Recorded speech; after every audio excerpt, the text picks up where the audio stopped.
Last week, we witnessed one of the rarest events in football, the passing of the white hat. But it's actually much less dramatic than I made it sound.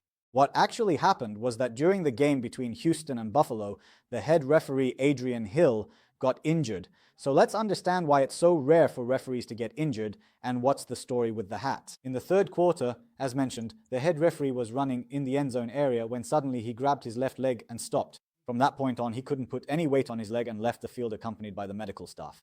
At first, there was immediate concern that he had torn his Achilles tendon, but very quickly tests showed that it was just a calf muscle tear. Why did they specifically suspect the Achilles? Simply because that's the classic mechanism. Extending the leg backward, grabbing the leg with sudden pain in the calf. But as mentioned, it's just a calf muscle tear. The recovery from such a tear depends on its size. A small tear in the center will require about 2 weeks of rehabilitation, compared to a large tear at the muscle tendon junction, which can take up to 3 or 4 months. But what's interesting here is how rare it is for referees to get injured, even though referees are at the heart of the game in football and run between 1.5 to 2.5 kilometers per match. They hardly ever suffer significant injuries, and there are several reasons for this.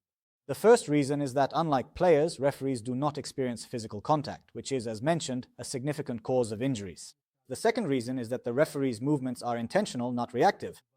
In other words, referees do respond to the game and need to move according to where the play is going, but certainly not like players who have to make very quick changes in direction and speed. And the third reason is that the load profile is simply much lower, both within the game itself, with far fewer sprints and changes of direction. And also the overall load, naturally, is much less than that of a professional athlete. Statistically, according to NFL data over the years, referee injuries are about 0.03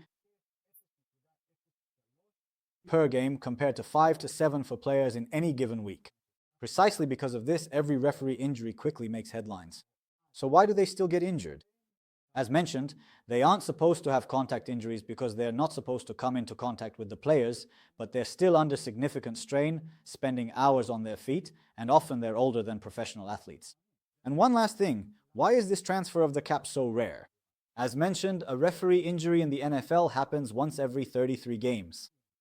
It's not especially rare, but it's important to understand that in every game there are 7 referees, and only one, the head referee, wears a white cap. So in practice, such a transfer happens once every 100 or 231 games, more or less, and it has only happened 3 times in the last 20 years. Good luck.